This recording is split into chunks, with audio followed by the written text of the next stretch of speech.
ವಿಶ್ವವಿದ್ಯಾಲಯಗಳಲ್ಲಿ ನೇರ ನೇಮಕಾತಿಗೆ ಕಡಿವಾಣ ಹಾಕಲಾಗುತ್ತೆ ಅಂತ ಬೆಂಗಳೂರಿನಲ್ಲಿ ಉನ್ನತ ಶಿಕ್ಷಣ ಸಚಿವ ಜಿಟಿ ದೇವೇಗೌಡ ಹೇಳಿಕೆಯನ್ನ ಕೊಟ್ಟಿದ್ದಾರೆ. ವಿವಿಗಳಲ್ಲಿ ಭ್ರಷ್ಟಾಚಾರವನ್ನು ತಪ್ಪಿಸೋದಕ್ಕೆ ನೇರ ನೇಮಕಾತಿಗೆ ಬ್ರೇಕ್ ಹಾಕಲಾಗುತ್ತಂತೆ.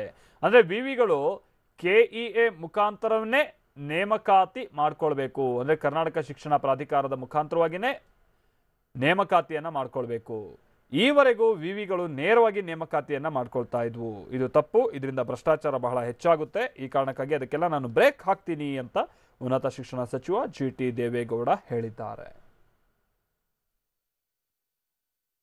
ಈ ವಿವಿಗಳಿಗೆ ಸಂಬಂಧಪಟ್ಟಂತೆ ಮೊನ್ನೆಯಿಂದನೂ ಕೂಡ ಬಹಳಷ್ಟು ವಿಚಾರಗಳ ಚರ್ಚೆ ಆಗ್ತಾ ಇರೋದನ್ನ ನೋಡ್ತಾ ಇದ್ದೀವಿ. ಅದರಲ್ಲೂ ಕೂಡ ಈಗ ರಾಜ್ಯ ಸರ್ಕಾರ ಸ್ಥಾಪಿಸೋಕೆ ಹೊರಟಿರುವಂತಹ ಒಂದು ವಿವಿಯಲ್ಲಿ ಅದರಲ್ಲಿ ರಾಜ್ಯಪಾಲರಿಗೆ ಕೊಡಬೇಕಾದಂಥ ಅಥವಾ ರಾಜ್ಯಪಾಲರಿಗೆ ಇರುವಂಥ ವಿಶೇಷವಾದಂಥ ಒಂದಷ್ಟು ಅಧಿಕಾರವನ್ನು ಕಿತ್ಕೊಳ್ಳೋಕೆ ಹೊರಟಿದೆ ಅನ್ನುವಂಥದ್ದು ಒಂದು ಆರೋಪ ವ್ಯಕ್ತ ಆಗ್ತಾ ಇತ್ತು.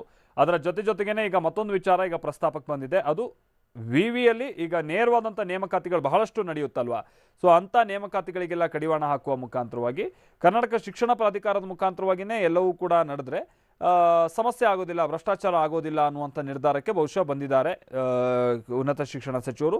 ಈ ಮುಖಾಂತರವಾಗಿ ಅಂದರೆ ಒಂದಷ್ಟು ಕಾನೂನು ಅಡೆತಡೆಗಳು ಕೂಡ ಇರ್ಬೋದು ಅಂತ ಕಾಣಿಸುತ್ತೆ. ಅದೆಲ್ಲ ಸರಿಪಡಿಸಿ ಬಹುಶಃ ಇದರಲ್ಲೂ ಕೂಡ ಇದು ಮುಂದಿನ ದಿನಗಳಲ್ಲಿ ಸ್ವಲ್ಪ ಗೊಂದಲ ಕಾರಣ ಆದರೂ ಕೂಡ ಆಶ್ಚರ್ಯ ಇಲ್ಲ. ಅಂದರೆ ವಿವಿಗಳಿಗಿರುವಂಥ ಒಂದಷ್ಟು ಅಧಿಕಾರವನ್ನು ಕಿತ್ಕೊಳ್ತಾ ಇದೆ ಇಲ್ಲಿ ಸರ್ಕಾರ ಅನ್ನುವಂಥದ್ದು ಏನಾದ್ರು ಆರೋಪ ಬಂದರೂ ಪರವಾಗಿಲ್ಲ. ಬಟ್ ನೋಡಬೇಕಿದೆ ಅದನ್ನು ಹೇಗಿದ್ರು ಅದನ್ನು ಹೇಗೆ ನಿಭಾಯಿಸುತ್ತೆ ಈ ಸರ್ಕಾರ ಅನ್ನೋದನ್ನು ಅಥವಾ ಸಚಿವರು ಅನ್ನೋದನ್ನು.